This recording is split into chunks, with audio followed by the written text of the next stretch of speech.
Yo, yo, it's your boy, Lel, and I'm here to do another live talking some sports. You know, that's what I do sports all day, every day. Before I get into anything, though, I need y'all to subscribe to the channel and hit the bell icon before I get into these topics that I'm going to get into. And definitely, if you haven't seen Mike and Lil Keeping It Real, the show that I'm on, that I stream live on here, the episode from last night. Check it out. It was our first ever interview. It went really well, and I'm proud that everything worked out the way it did. Definitely had a lot of compliments. People saying it was really dope, and it was a dope experience. Just uploaded the video not too long ago, so definitely check that out. But nevertheless, I'm here to talk about Jimmy Butler and his situation with the Timberwolves.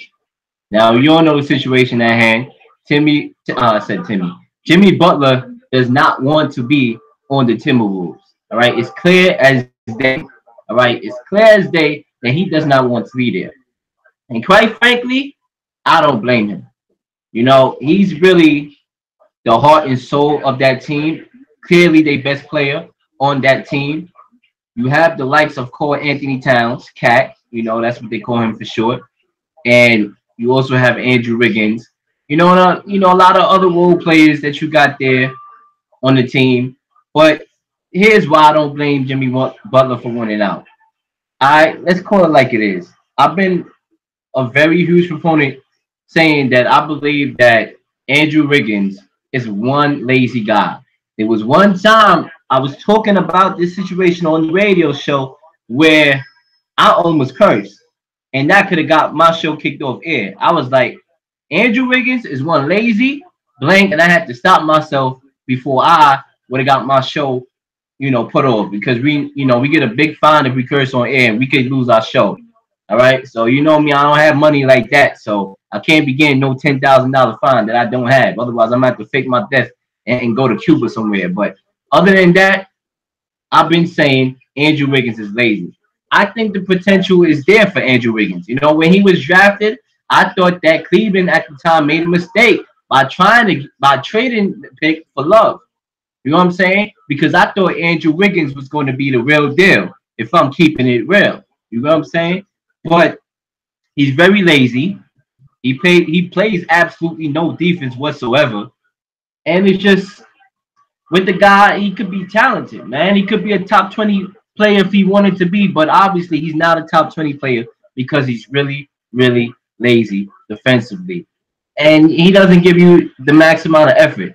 So I understand where Jimmy Butler is coming from. I understand why he wants out.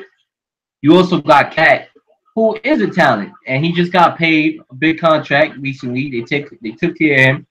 He's a talented dude, but even him, in my opinion, don't even give you 100% either.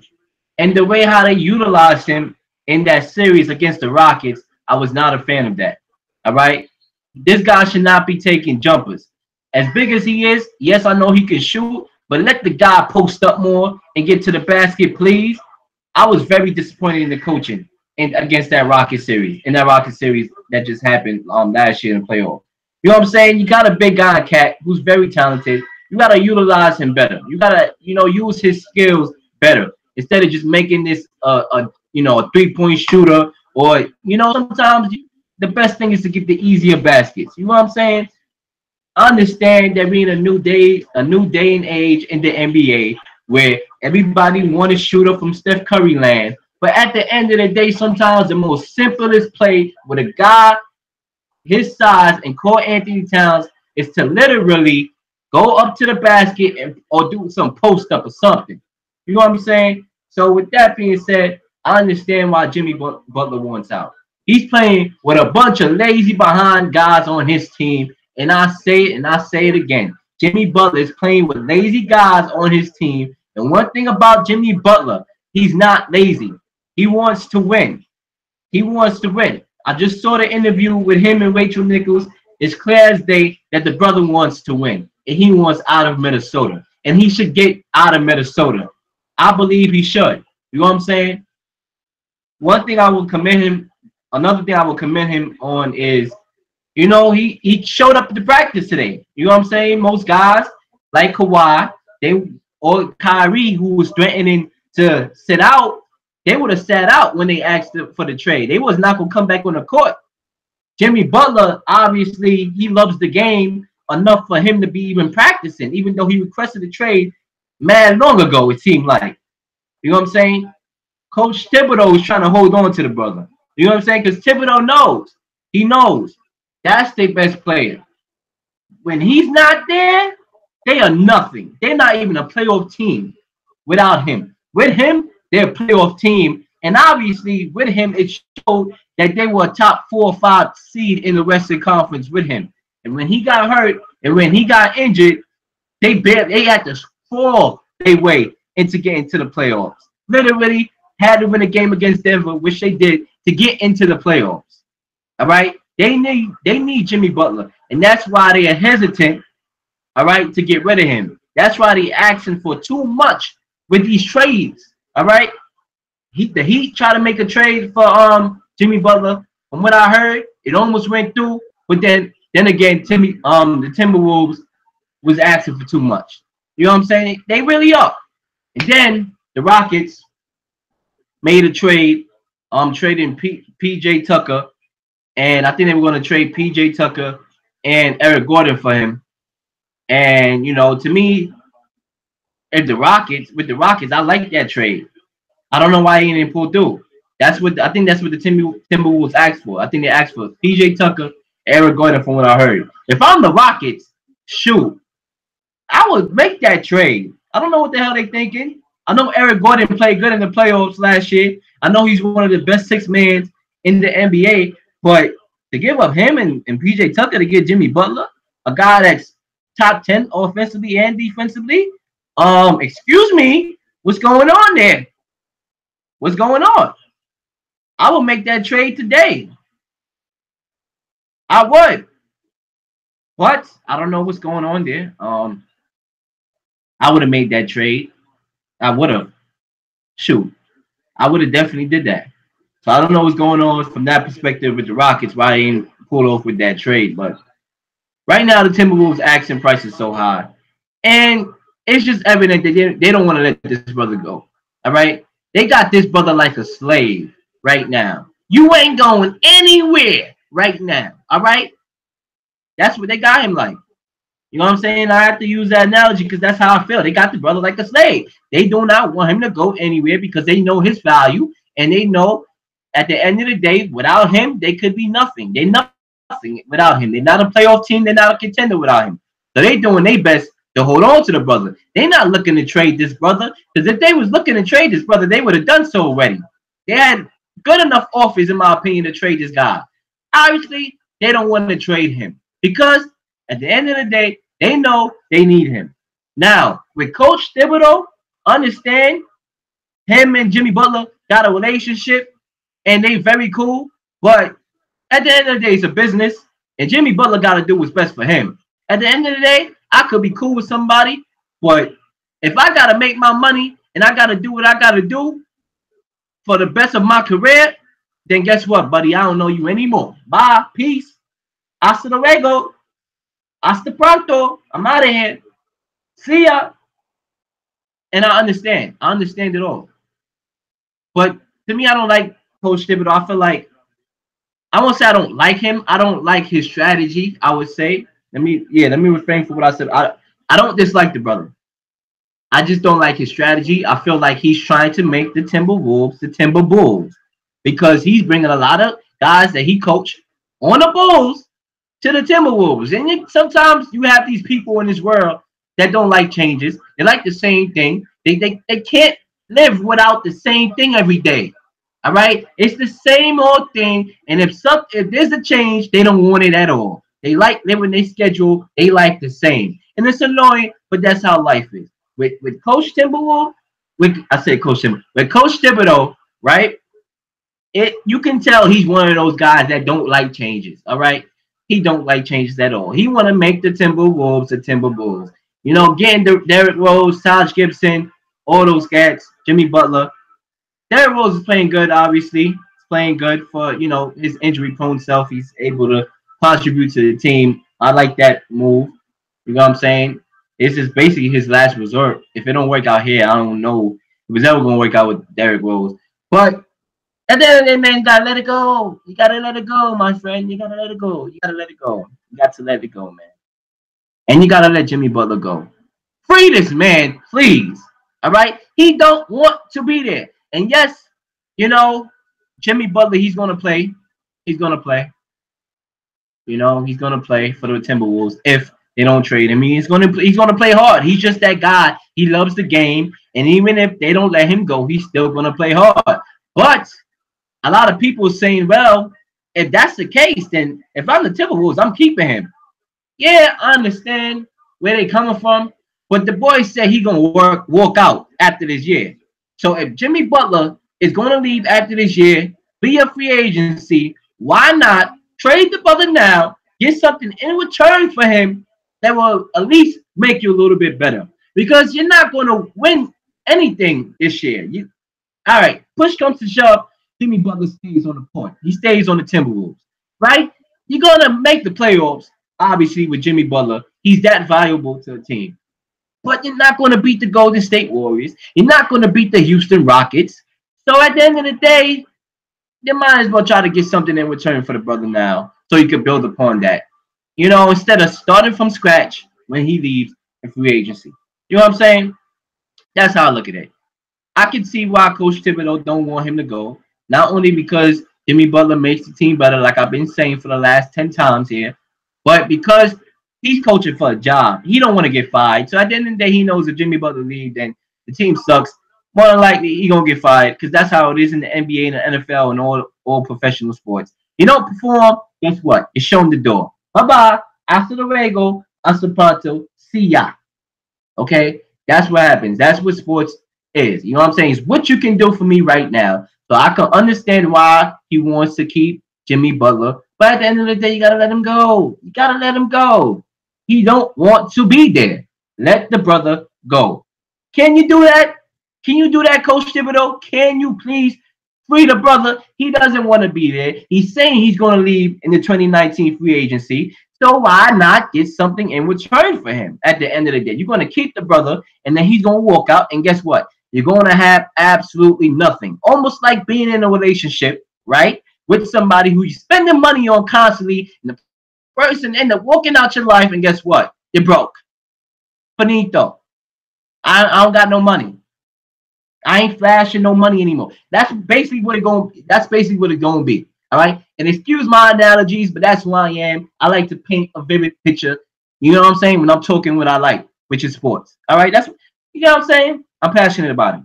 But me personally, I'm making a trade because I know the brother don't want to be there. I got to get the best I could get for him. All right, people may think otherwise because I know there's people that's like, yo, keep him. He makes your team better. I know he makes your team better. The boy said he's going to leave. You're not going to do anything anyways. You're going to make the playoffs with him there, but you're not beating Golden State. You're not even making it competitive. All right? You're not beating the Rockets. You probably might beat the Lakers. You know what I'm saying? Who knows? That could be a Game 7 series. But at the end of the day, my brother, if he want to leave, let the brother leave. That's what I'm gonna say about that situation. All right.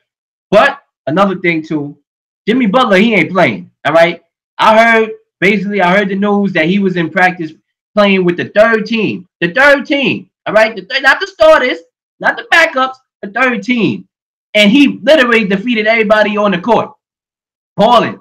I mean, this guy is a different breed, man. He's a different breed. He's a different breed. He's not playing. Cursing at the coach and all that, man. Go ahead, brother. Tell him how you feel, man. Tell him how you feel. See, when I saw that, I was so hyped for the brother, man. I would have just gave the brother that. I would have been like, Jimmy Butler, you the GOAT. You the GOAT. That's it, bro. Having a practice like that, going through all that, he the GOAT for that. He the GOAT. Come on. I don't even want to hear nothing about LeBron James anymore. He the GOAT for that. He the GOAT for that. Honestly. But at the end of the day, we're going to see what happens with this Jimmy Butler situation. We're going to see. Because at the end of the day, we don't know what's going to happen. The general manager wants him to leave because You know, he's thinking like I'm thinking. You got to get something in return for the brother. But Coach Thibodeau, he doesn't want to let him go. Thibodeau seems like the guy, like I've been saying, that he just does not like changes. I can see it. I can see it.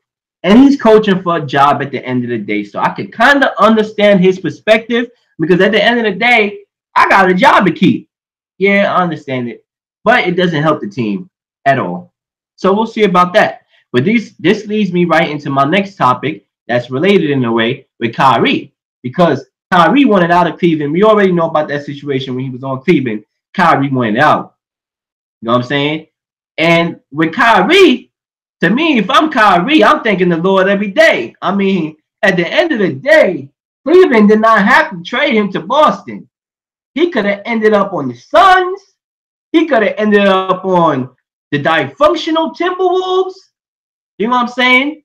He could have ended up in a lot of places, but he ended up in Boston, a team with assets, a team that's deeper than the deep hole under the ground. I mean, the Boston Celtics are a team that's built to literally control the East for the next 5 to 7 years. I mean, you can argue 76ers. That's a legit argument, but I take Boston. You know what I'm saying? They legit. They deep. They bench could be starters in the league. So if I'm Kyrie, I'm thanking the Lord every single day because he got put in the best predicament. When you go up and you request a trade like that, your future is not in your hands. It's not in the palm of your hands. You cannot control what can happen from their point out. The only thing you can control is your free agency. That's the only thing you can control. Well, you know, I'm out. I'm going here. I'm going to LA. I'm going to New York. That's doing free agency. But he requested a trade, and I understand why he requested a trade. I'm happy when people was bashing him. Oh, why you want to leave Cleveland when you got the best player in the world on your team? You can win more rings. I said this. No. That's not how it go, my brothers and sisters. You know what, LeBron James? You cannot trust the brother to be loyal to a franchise because history, right? History has proven that this brother, right, is a mercenary. He likes to travel. He likes to play in the big market. Miami, LA. He don't want to be in Cleveland. The only reason why I believe LeBron James wanted to be in Cleveland was because after he got his 2 rings, right? He knew what he had in Kyrie Irving in the first pick that they had, which they traded for Kevin Love. Chris Bosh had blood clots, and Dwayne Wade was starting to get older. So it was the perfect scenario. He couldn't trust the guy LeBron James. Kyrie Irving knew he was going to walk out. So at the end of the day, Kyrie Irving was very smart. He ignored the BS because that's all it was guys who don't watch the game of basketball enough to know that what Kyrie Irving did was smart, saying I'm going out of Cleveland. All right? We as a society, we like the easy way out. Right? Oh, LeBron James is on your team. That's an easy path to the finals. What are you doing? What are you thinking? At the end of the day, Kyrie Irving did what was best for him. LeBron James, you cannot trust the brother to stay loyal to any franchise. He already moved 3 times. What makes you think he might not move a 4th or a 5th? You can't trust the guy. So I respect Kyrie Irving for putting his foot down, right? Even though he was injured. So he kind of put it down a little slow. You know what I'm saying? Because you don't want to tear your ACL again. You know, that's a little jokey joke. But at the end of the day, I'm happy that he did what he did because it worked out better for him. And now he's in Boston. The perfect ideal situation. You got Gordon Hayward now. You got Jaylen Brown, Jason Tatum. You got Marcus Smart on the bench. You got all these guys, man. I could go on and on and on. You got Terry Rozier as a back. You got Brad Stevens, probably the best coach in the NBA. Probably up there, top 2. So I think it's a perfect situation, man, for Kyrie Irving. Because he didn't have to get traded there. Cleveland could have been like, all right, you went out, boom, we're going to send you behind to the Suns. So it worked out for Kyrie Irving. And it seems like he's willing to stay there. He's committing there based on his little thing at the TD Garden where he said, you know what? I don't plan on leaving. And I don't blame him. To me, that's the most obvious, obvious decision to be made at the end of the day. I don't need to test free agency. Being in that predicament in Boston, that market with that team that's going to be built to last the next 5 to 7 years with young assets and veterans mixed together with the best coach in the NBA. Excuse me, you must be dumb to even try to get me to come through free agency if you're an NBA team because I ain't leaving there. As much as I want the brother to come to the Knicks, shoot, I would love that. I would love it. I would love that. But why? Why would he do so? I mean, the Knicks, man, I can go on about the Knicks. All right. We've been through so much. And as much as I want the brother to be on my team on the Knicks, because I'm a Knicks fan, I'm a native New Yorker, I just don't see why he would leave. So with the Jimmy Butler situation now, if he does get traded, if he ends up in a place where a good situation like how Kyrie Irving was, how that would impact his free agency, we'll have to see. But even, he's going to be a free agent next year. So even let's say he do get traded to a team that's not competitive, he just will have to, stick that one out. In 2019, he could be able to work as a free agent. We'll see. We'll see. But I know back to Kyrie. I know Kyrie is trying to recruit AD to Boston. That was a trade that was talked about last year that almost happened, and that would have been another scary sight right there. To me, if AD was on that team, that's a team that probably would be Golden State. AD, Kyrie, and all them cats probably would be Golden State in my opinion. But we'll see. We'll see. The NBA continues to make headlines, y'all. It continues to make headlines. When the NBA season is over or during preseason, any time of the year, the NBA makes headlines. That's why the NBA is one of the most popular sports in America because it's just a headline sport. You know what I'm saying? It's just a headline sport. But with that being said, I'm out. Definitely, once again, subscribe to my channel and hit the bell icon so you can get the latest updates every time I do live streams, y'all. Every time I do live streams. And definitely watch the video that I just uploaded on here from last night, Mike and Leo Keeping It Real. Our first ever interview. Like I said, it went really well. And definitely want to check that out. And with that, I'm out. One love.